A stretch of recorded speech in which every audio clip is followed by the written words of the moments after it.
ओम नमः शिवाय। ओम गम गणपते नमः। श्री सीता रामचंद्राभ्याम नमः। बालकांड दूसरा सर्ग। रामायण काव्य का उपक्रम।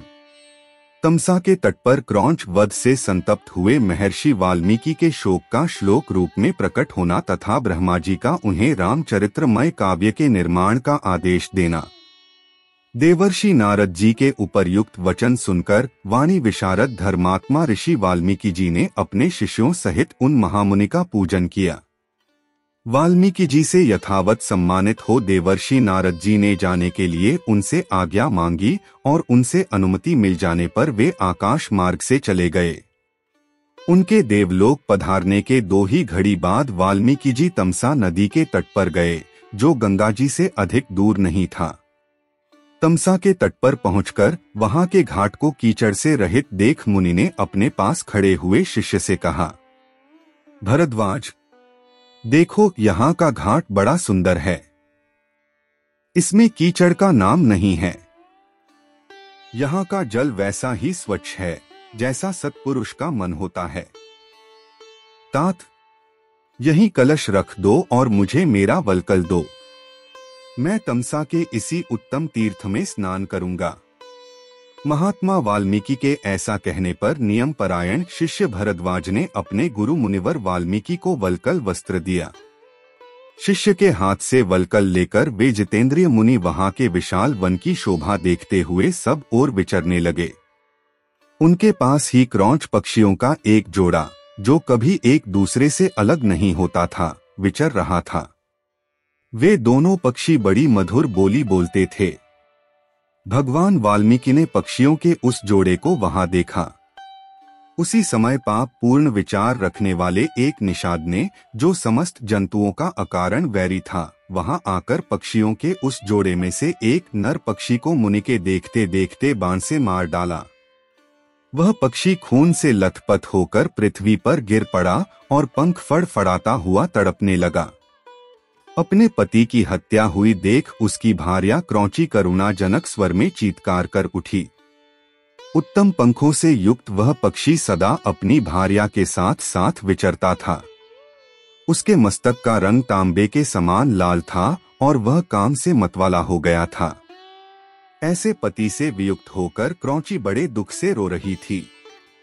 निषाद ने जिसे मार गिराया था, उस नर पक्षी की वह दुर्दशा देख उन धर्मात्मा ऋषि को बड़ी दया आई। स्वभावत करुणा का अनुभव करने वाले ब्रह्मर्षि ने यह अधर्म हुआ है ऐसा निश्चय करके रोती हुई क्रौंची की ओर देखते हुए निषाद से इस प्रकार कहा, निषाद, तुझे नित्य निरंतर कभी भी शांति न मिले, क्योंकि तूने इस क्रौंच के जोड़े में से एक की, जो काम से मोहित हो रहा था, बिना किसी अपराध के ही हत्या कर डाली। ऐसा कहकर जब उन्होंने इस पर विचार किया, तब उनके मन में यह चिंता हुई कि अहो, इस पक्षी के शोक से पीड़ित होकर मैंने यह क्या कह डाला। यही सोचते हुए महाज्ञानी और परम बुद्धिमान मुनिवर वाल्मीकि एक निश्चय पर पहुंच गए और अपने शिष्य से इस प्रकार बोले, तात, शोक से पीड़ित हुए मेरे मुख से जो वाक्य निकल पड़ा है, यह 4 चरणों में आबद्ध है। इसके प्रत्येक चरण में बराबर बराबर यानी 8-8 अक्षर हैं तथा इसे वीणा के लय पर गाया भी जा सकता है। अत मेरा यह वचन श्लोक रूप अर्थात श्लोक नामक छंद में आबद्ध काव्य रूप या यश स्वरूप होना चाहिए, अन्यथा नहीं। मुनि की यह उत्तम बात सुनकर उनके शिष्य भरद्वाज को बड़ी प्रसन्नता हुई और उसने उनका समर्थन करते हुए कहा, हाँ, आपका यह वाक्य श्लोक रूप ही होना चाहिए। शिष्य के इस कथन से मुनि को विशेष संतोष हुआ। तत्पश्चात उन्होंने उत्तम तीर्थ में विधिपूर्वक स्नान किया और उसी विषय का विचार करते हुए वे आश्रम की ओर लौट पड़े। फिर उनका विनीत एवं शास्त्रज्ञ शिष्य भरद्वाज भी वह जल से भरा हुआ कलश लेकर गुरुजी के पीछे पीछे चला। शिष्य के साथ आश्रम में पहुंचकर धर्मज्ञ ऋषि वाल्मीकि जी आसन पर बैठे और दूसरी दूसरी बातें करने लगे, परंतु उनका ध्यान उस श्लोक की ओर ही लगा था। इतने ही में अखिल विश्व की सृष्टि करने वाले सर्व समर्थ महातेजस्वी चतुर्मुख ब्रह्मा जी मुनिवर वाल्मीकि से मिलने के लिए स्वयं उनके आश्रम पर आए। उन्हें देखते ही महर्षि वाल्मीकि सहसा उठकर खड़े हो गए। वे मन और इंद्रियों को वश में रखकर अत्यंत विस्मित हो हाथ जोड़े चुपचाप कुछ काल तक खड़े ही रह गए, कुछ बोल न सके। तत्पश्चात उन्होंने पाद्य, अर्घ्य, आसन और स्तुति आदि के द्वारा भगवान ब्रह्मा जी का पूजन किया और उनके चरणों में विधिवत प्रणाम करके उनसे कुशल समाचार पूछा। भगवान ब्रह्मा ने एक परम उत्तम आसन पर विराजमान होकर वाल्मीकि मुनि को भी आसन ग्रहण करने की आज्ञा दी। ब्रह्मा जी की आज्ञा पाकर वे भी आसन पर बैठे। उस समय साक्षात लोक पितामह ब्रह्मा सामने बैठे हुए थे, तो भी वाल्मीकि का मन उस क्रौंच पक्षी वाली घटना की ओर ही लगा रहा। वे उसी के विषय में सोचने लगे, ओह, जिसकी बुद्धि वैर भाव को ग्रहण करने में ही लगी रहती है, उस पापात्मा व्याध ने बिना किसी अपराध के ही वैसे मनोहर कलरव करने वाले क्रौंच पक्षी के प्राण ले लिए। यही सोचते सोचते उन्होंने क्रौंची के आर्तनाद को सुनकर निषाद को लक्ष्य करके जो श्लोक कहा था, उसी को फिर ब्रह्मा जी के सामने दोहराया। उसे दोहराते ही फिर उनके मन में अपने दिए हुए शाप के अनौचित्य का ध्यान आया। तब वे शोक और चिंता में डूब गए। ब्रह्मा जी उनकी मन स्थिति को समझकर हंसने लगे और मुनिवर वाल्मीकि से इस प्रकार बोले, ब्राह्मण, तुम्हारे मुंह से निकला हुआ यह छंदोबद्ध वाक्य श्लोक रूप ही होगा। इस विषय में तुम्हें कोई अन्यथा विचार नहीं करना चाहिए। मेरे संकल्प अथवा प्रेरणा से ही तुम्हारे मुंह से ऐसी वाणी निकली है। मुनिश्रेष्ठ, तुम श्री राम के संपूर्ण चरित्र का वर्णन करो।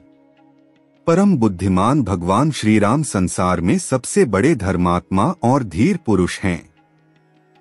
तुमने नारद जी के मुंह से जैसा सुना है, उसी के अनुसार उनके चरित्र का चित्रण करो। बुद्धिमान श्री राम का जो गुप्त या प्रकट वृत्तांत है तथा लक्ष्मण, सीता और राक्षसों के जो संपूर्ण गुप्त या प्रकट चरित्र हैं, वे सब अज्ञात होने पर भी तुम्हें ज्ञात हो जाएंगे। इस काव्य में अंकित तुम्हारी कोई भी बात झूठी नहीं होगी, इसलिए तुम श्री रामचंद्र जी की परम पवित्र एवं मनोरम कथा को श्लोकबद्ध करके लिखो।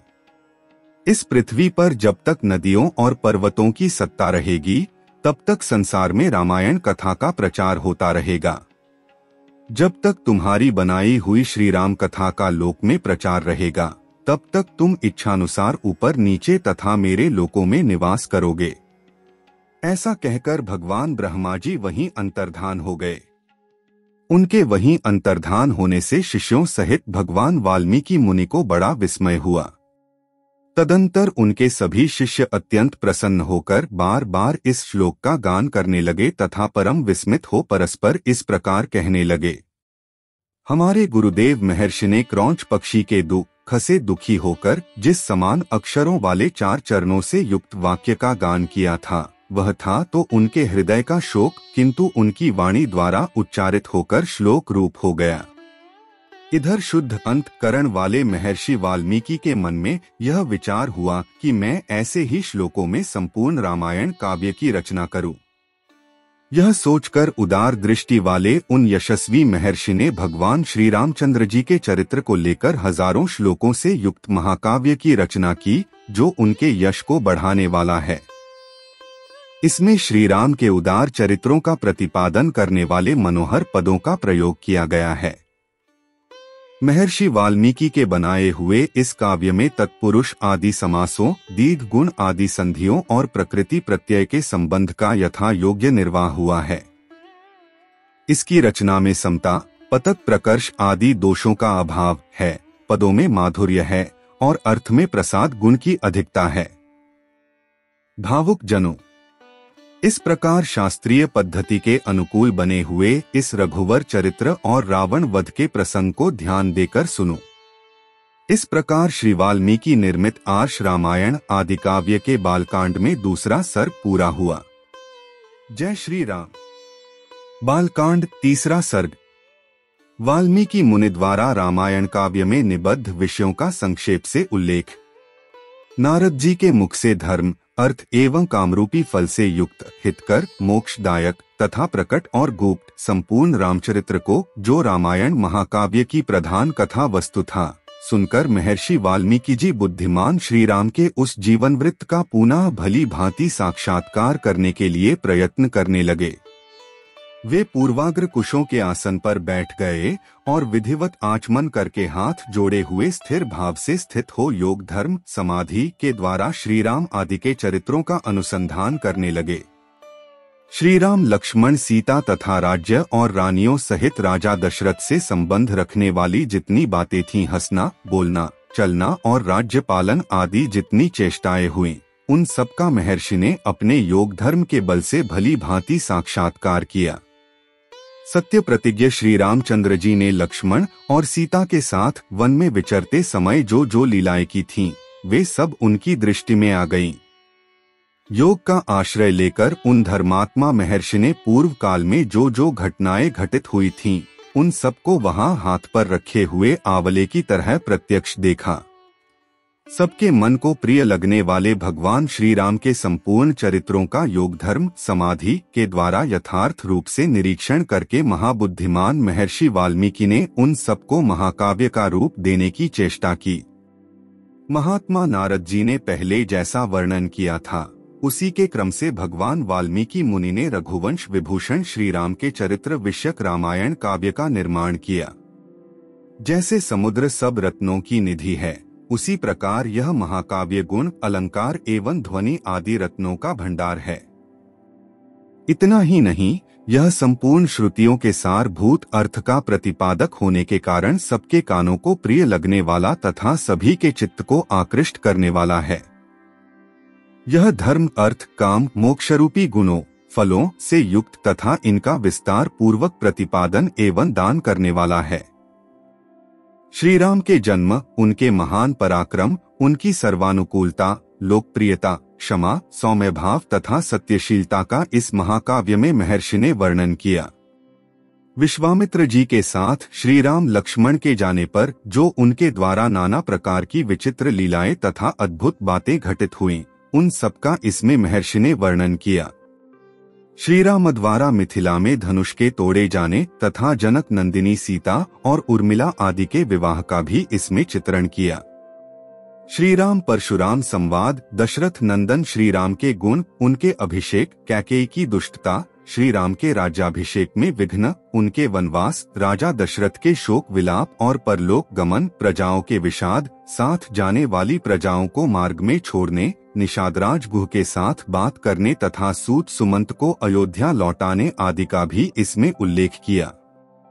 श्री राम आदि का गंगा के पार जाना, भरद्वाज मुनि का दर्शन करना, भरद्वाज मुनि की आज्ञा लेकर चित्रकूट जाना और वहां की नैसर्गिक शोभा का अवलोकन करना, चित्रकूट में कुटिया बनाना, उसमें निवास करना, वहां भरत का श्री राम से मिलने के लिए आना, उन्हें अयोध्या लौट चलने के लिए प्रसन्न करना, मनाना, श्री राम द्वारा पिता को जलांजलि दान, भरत द्वारा अयोध्या के राज सिंहासन पर श्री रामचंद्र जी की श्रेष्ठ पादुकाओं का अभिषेक एवं स्थापन, नंदीग्राम में भरत का निवास, श्री राम का दंडकारण्य में गमन, उनके द्वारा विराट का वध, शरभंग मुनि का दर्शन, सुतीक्ष्ण के साथ समागम, अनसुया के साथ सीता देवी की कुछ काल तक स्थिति, उनके द्वारा सीता को अंगराग समर्पण, श्री राम आदि के द्वारा अगस्त्य का दर्शन, उनके दिए हुए वैष्णव धनुष का ग्रहण, शूर्पणखा का संवाद, श्री राम की आज्ञा से लक्ष्मण द्वारा उसका विरूपकरण, उसकी नाक और कान का छेदन, श्री राम द्वारा खरदूषण और त्रिशिरा का वध, शूर्पणखा के उत्तेजित करने से रावण का श्री राम से बदला लेने के लिए उठना,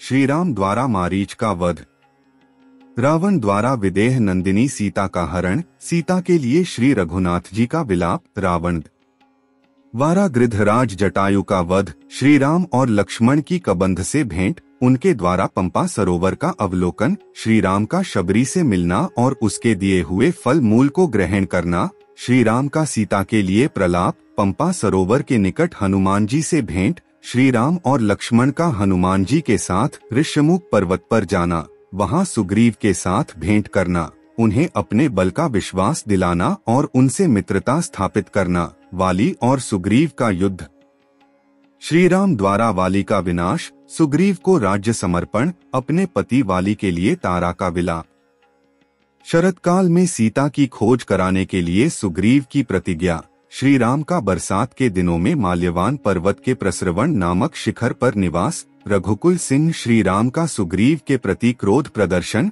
सुग्रीव द्वारा सीता की खोज के लिए वानर सेना का संग्रह, सुग्रीव का संपूर्ण दिशाओं में वानरों को भेजना और उन्हें पृथ्वी के द्वीप, समुद्र आदि विभागों का परिचय देना, श्री राम का सीता के विश्वास के लिए हनुमान जी को अपनी अंगूठी देना, वानरों को ऋक्षबिल, स्वयं प्रभा गुफा का दर्शन, उनका प्रायोपवेशन, प्राण त्याग के लिए अनशन, संपाति से उनकी भेंट और बातचीत, समुद्र लंघन के लिए हनुमान जी का महेंद्र पर्वत पर चढ़ना, समुद्र को लांघना, समुद्र के कहने से ऊपर उठे हुए मैनाक का दर्शन करना, इनको राक्षसी का डांटना, हनुमान द्वारा छाया ग्राहिणी सिंहिका का दर्शन एवं निधन, लंका के आधारभूत पर्वत त्रिकूट का दर्शन, रात्रि के समय लंका में प्रवेश, अकेला होने के कारण अपने कर्तव्य का विचार करना, रावण के मद्यपान स्थान में जाना, उसके अंतपुर की स्त्रियों को देखना, हनुमान जी का रावण को देखना,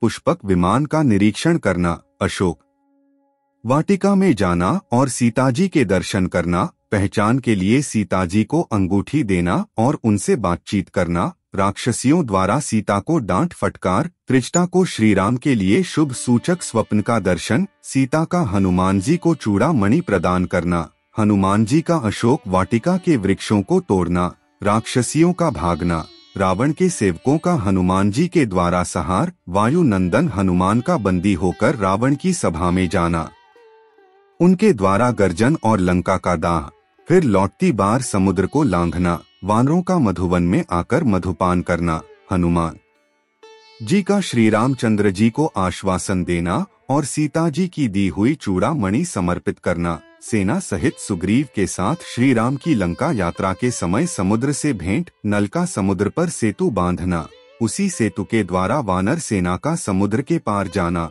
रात को वानरों का लंका पर चारों ओर से घेरा डालना, विभीषण के साथ श्री राम का मैत्री संबंध होना, विभीषण का श्री राम को रावण के वध का उपाय बताना, कुंभकर्ण का निधन, मेघनाद का वध, रावण का विनाश, सीता की प्राप्ति, शत्रुंधरी लंका में विभीषण का अभिषेक, श्री राम द्वारा पुष्पक विमान का अवलोकन, उसके द्वारा दल बल सहित उनका अयोध्या के लिए प्रस्थान, श्री राम का भरद्वाज मुनि से मिलना, वायुपुत्र हनुमान को दूत बनाकर भरत के पास भेजना तथा अयोध्या में आकर भरत से मिलना, श्री राम के राज्याभिषेक का उत्सव, फिर श्री राम का सारी वानर सेना को विदा करना, अपने राष्ट्र की प्रजा को प्रसन्न रखना तथा उनकी प्रसन्नता के लिए ही विदेह नंदिनी सीता को वन में त्याग देना इत्यादि वृत्तांतों को एवं इस पृथ्वी पर श्री राम का जो कुछ भविष्य चरित्र था उसको भी भगवान वाल्मीकि मुनि ने अपने उत्कृष्ट महाकाव्य में अंकित किया।